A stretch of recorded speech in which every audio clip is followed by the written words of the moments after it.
And welcome to the briefing room. I'm Devin Dwyer here in Washington with Deputy Political Director MaryAlice Parks. Thanks so much for joining us on this Thursday. We are counting down to the midterms. More on that later. 19 days. Wonder which day of the week it was? Which day of the week is it? It's getting a little blurry, but we are is that 19 right? days away. It's hard to believe. We have a big show in store, and we have much more coverage ahead on the big vote. Tune in next Tuesday. But today we're talking foreign policy. We're talking about the big story of the disappearance of Jamal Khashoggi, that Saudi journalist, American resident, also a columnist for the Washington Post, who has stirred up quite an international firestorm. The Secretary of State, Mike Pompeo, just back from Saudi Arabia, a visit to Turkey as well. He briefed President Trump this morning on the investigation. Here's what he had to say just after talking to the president. We made clear to them that we take this matter with respect to Mr. Khashoggi very seriously. They made clear to me that they too understand the serious nature of the disappearance of Mr. Khashoggi.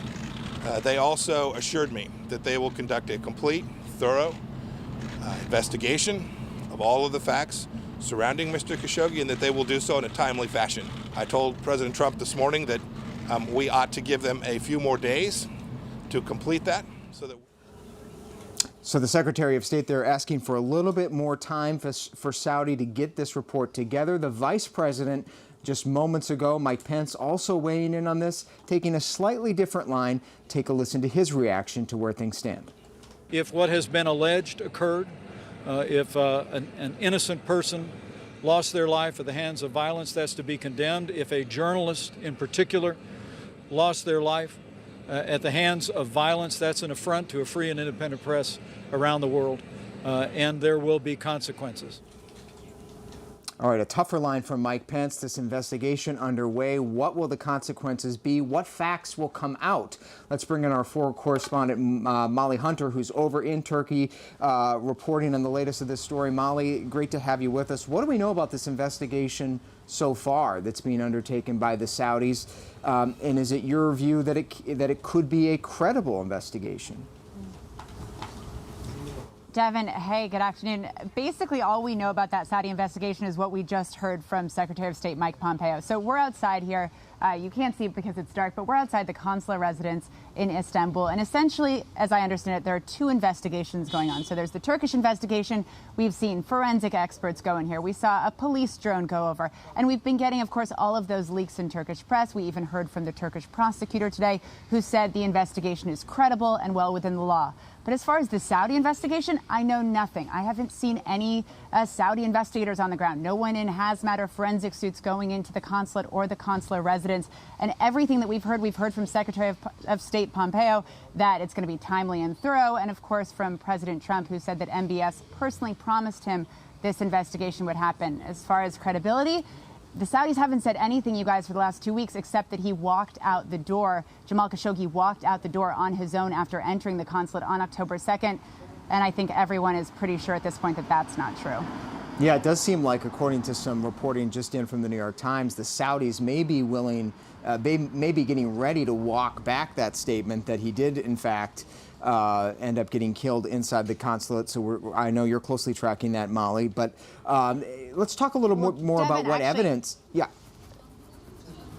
Yeah, I was just going to say on that report, like for a second, let's actually game it out, right? So if there's a fall guy, right, if they find whether it's a rogue killer or if they identify someone to take the hit, right? So this is all speculation, but someone takes the hit for the Saudi Arabians. MBS gets off fairly scot-free. That means the Turks maintain all of this leverage. So somewhere in the back rooms, whether it's here in Istanbul or in Ankara, that means the Turks are going to do pretty well from both the U.S. and the Saudis, possibly investment they need badly here. And then all three go back to kind of business as usual. The U.S.-Saudi arms deal stays in place. And in all of that, we've lost a journalist. But I think that's one of the scenarios that we're all grappling with here on the ground, Evan. Yeah, it certainly is, Molly. And it does seem, if the president's comments, President Trump's comments are any indication, they are preparing to talk about some sort of a rogue killing here as sort of an off-ramp. But let's bring in Louis Martinez, our reporter over at the Pentagon. for perhaps a different angle on this story, which is making it particularly complicated for the Trump administration and the Saudis to come to some sort of resolution. Louis, thanks for joining us. Give us a sense of what's at stake here for the relationship between the United States and Saudi Arabia. We have continually heard about how important it is, how consequential it is, and that this matter sort of is putting all of that potentially at risk. No, you're right, Devin. This is a really complicating factor for the United States because Saudi Arabia is arguably one of the biggest partners for the United States in the region, in the Middle East. And it comes at a time when the United States is working hard to contain Iran. We've always talked here at the Pentagon about how Iran has this malign behavior. What does that mean? They're influencing Hezbollah. They're influencing potential terrorist groups throughout the region. They're sponsoring the Houthis in Yemen. And the United States has been wanting to counter that for years. And now the administration has this initiative in place. And the biggest proponent of countering Iran in the region has been Saudi Arabia. So how do you do it when you have this situation where you have the Khashoggi situation? It's complicating what you heard Pompeo say outside of the White House. He called it this long strategic partnership. He didn't say it once. He said it multiple times, actually, outside the White House. And that's part of this because this is a really deep relationship the United States has with Saudi Arabia. And this is something that's very complicating because how does the United States move forward? Because you hear this conflicting language from Vice President Pence and from others talking that something must be done if, in fact, the Saudis were responsible. But at the same time, how do you balance that with America's national security interests? And quickly, Louis, what could they do? The president has ruled out ending the big arms deal with Saudi Arabia, weapons sales, over $100 billion. But is there anything on the table that you've seen or heard that they could do as something, as a penalty here to Saudi? You know, it's very unclear exactly what it is that the president can do. Some people have mentioned sanctions, but what does that really mean when it comes to Saudi Arabia? Because they've already said that if something does happen, that they'll kind of retaliate.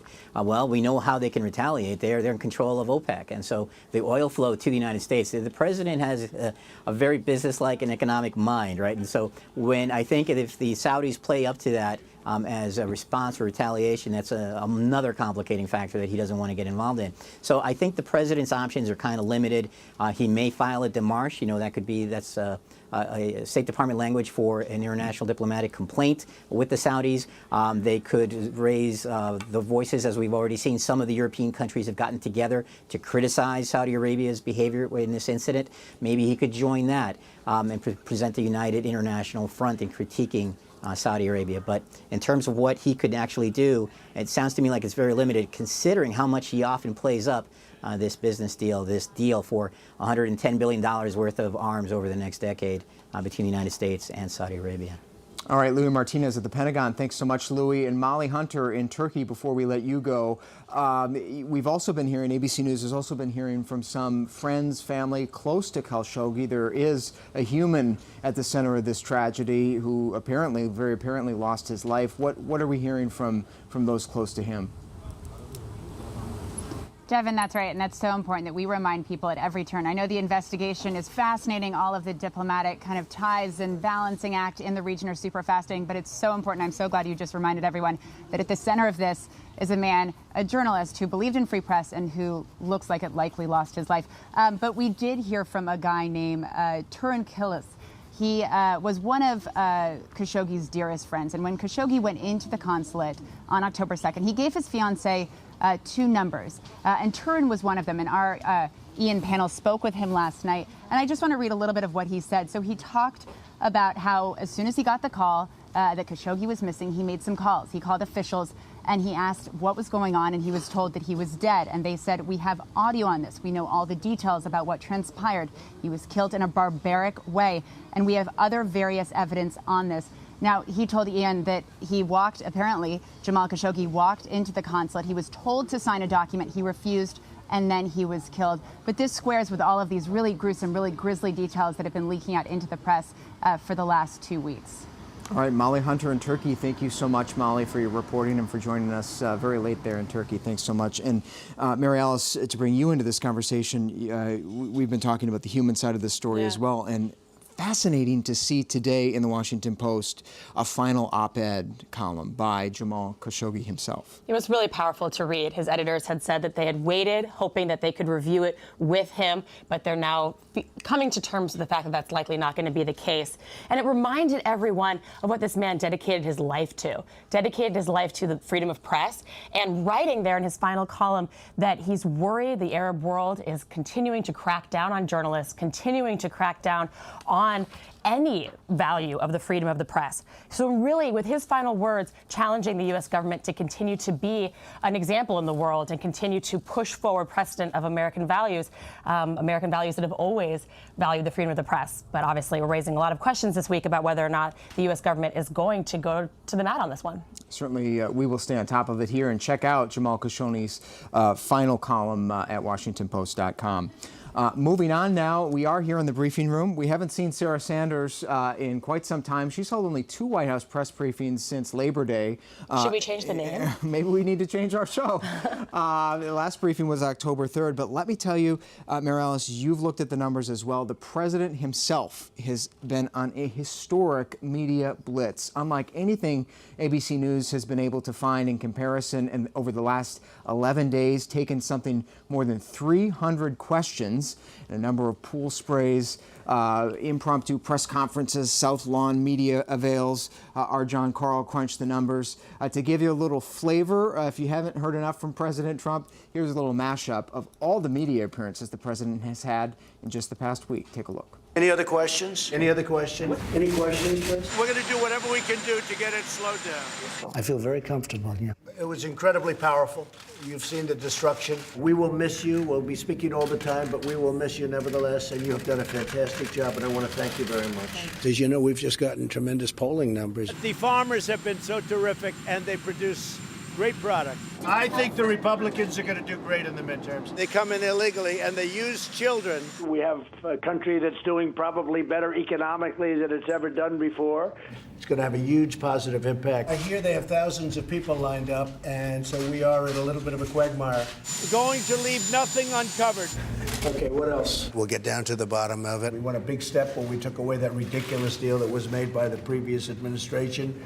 If they knew about it, that would be bad. Maybe these could have been rogue killers. I would like to do something where we could maybe look at other things. I think it's an insult to the American public.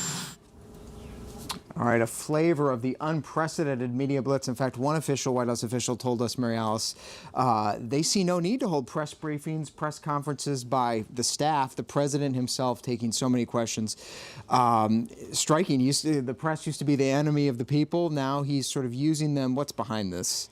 The president said that he was not going to take the blame if Republicans lost the House, and yet the president, with all these media appearances, continues to make these midterms about him. There's no way around it. He wants these midterms to be about him. I think he thinks he is the best face of the Republican Party. He obviously is the face of the Republican Party, and wants his answer, his final word, as we go into this election day. Yeah, it does seem like he's trying to flood the zone, take the bull by the horns, drive this thing home. There's been some movement. Metaphors. Yeah, he's certainly seen some progress. He does seem buoyed by what we've seen in the Senate. Absolutely, and I think he feels like he's winning here. He wants to take advantage of that, and going strong and going in his style is the way that Republicans are going to win. All right, there are only 19 days, as you know better than anybody, MaryAlice, until we reach those historic midterm elections. We're tracking them here at abcnews.com. We have a team out in the field tracking some of the closest races, including today out in North Dakota. That's where there is a very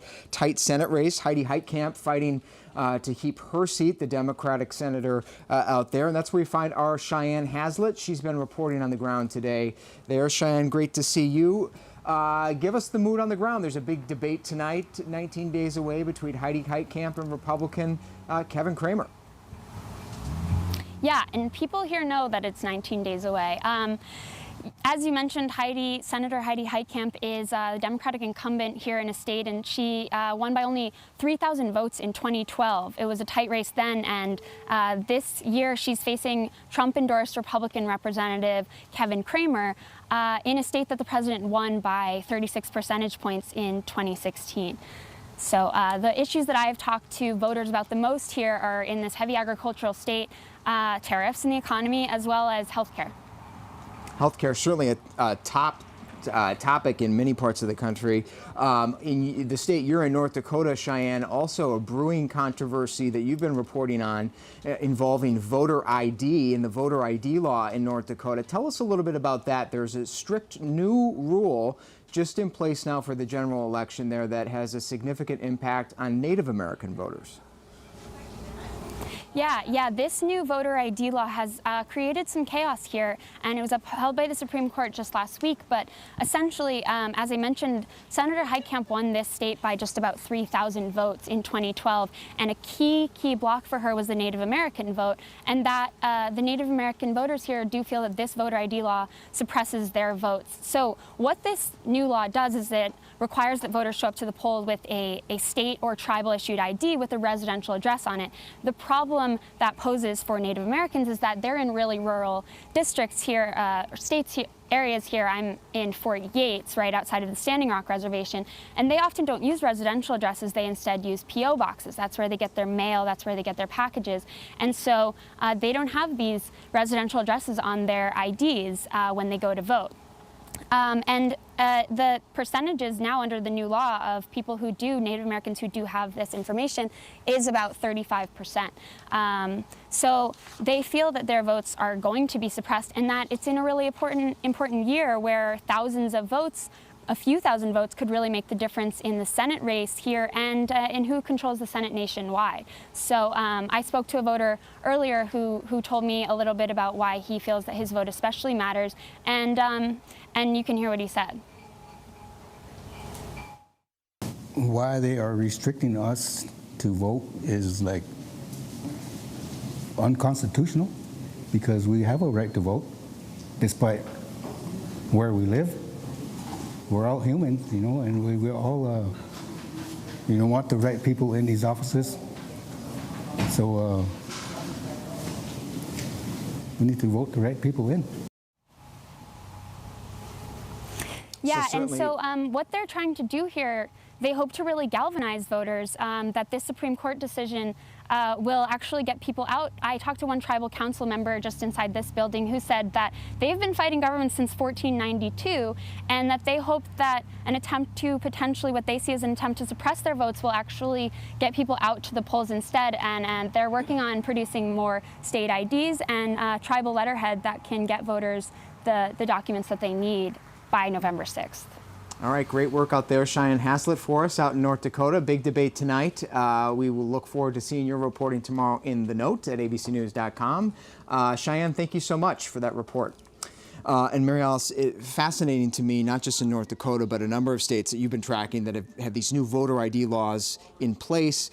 Republicans say they need to verify the voter databases with the people coming to the polls, but it certainly does seem to be making it harder for people in North Dakota, Georgia, elsewhere to actually cast their ballots. Yeah, it's sketchy. We have Republicans that are putting in place laws that seem to be specifically targeting minority voters, and that's worrisome, from Tennessee to Georgia to North Dakota, especially like Cheyenne said. I think she was exactly right. We're expecting these races to be really close, and a few thousand votes could make all the difference. In Georgia, we're talking about 53,000 people who had their voter registrations put on pause. The significant majority of that were African-American voters, and that can make a huge difference in that state. We're seeing a national trend, and it has a lot of people worried. It certainly does, and we'll stay on it. You'll stay on it. The team will stay on it here as well in the 2 weeks ahead.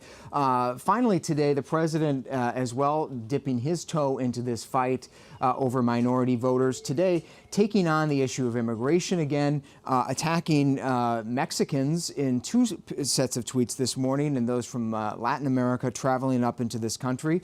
He says he's watching the Democrat Party advocate for open borders, and he has threatened in this case, in the second tweet, to stop all aid payments to those countries, Guatemala, Honduras, and El Salvador, if these the immigrants continuing to flood the border come in. And in fact, as you see there, MaryAlice, he's threatening not only to shut down the border, but to send the military there. Two things strike me. One, his policy doesn't seem to be working. We are seeing record numbers flood the border right now, but the president also seems to be throwing a log on the fire here for an issue that he knows animates his base. animates his base, but this is no longer the primaries. These are general elections coming up. And we know that across the board in the country, the idea of a wall was always unpopular. 57% of Americans were not in favor of a wall. When you get to other issues from this administration, like family separations, the numbers are even worse. It's a risk for the president to be talking about it. It might animate his base, but it animates the other side as well. And we are seeing tight Senate races in Arizona and Texas. And the president could, these lines from the president could backfire. And it's certainly going to be closely watched in states like Arizona, where there's a tight race. Texas, we know he's headed there on Monday for a rally for Ted Cruz. Immigration, a big issue there as well. So something to keep an eye on. Finally, today we have in this midterm season an unusual endorsement of sorts. I'll leave it to the sports experts to explain the significance, but out in West Virginia, the West Virginia Senate race, where Joe Manchin is trying to keep his seat, he got a big boost today from none other than a god in the football universe, MaryAlice. A legend. A few legends. A few legends. In sports. All right, let's toss to the ad and take a look. Joe and I grew up together in West Virginia, and he never forgets where he came from. He loves our state. He's dedicated his whole life to West Virginia. I swear that there's no one that loves the people of West Virginia more than Joe Manchin. I don't have a better friend or know a better person than Joe Manchin. My friend Joe works with Republicans and Democrats to get things done. And I'm proud to tell people that Joe Manchin is my U.S. Senator. I'm Joe Manchin, and I approve this message for all West Virginians. All right, and our resident sports expert, Adam Kelsey, is here, a big football fan as well. You don't have a metaphor? Pinch hitting for Devin. We have Adam, who can explain. Ouch. Yeah, so what we've got here, 3 West Virginia legends. Nick Saban, obviously, coaching at the University of Alabama now. Senate race down there, or the races down there in general. He's from West Virginia, so the races down in Alabama not as interesting. So he's going back home to West Virginia to dip his toe into the water. But him alongside Bob Huggins, who happens to be the highest paid public employee in West Virginia, head basketball coach for West Virginia University, and then Jerry West, the logo. That's his silhouette on the NBA logo, one of the greatest basketball players of all time.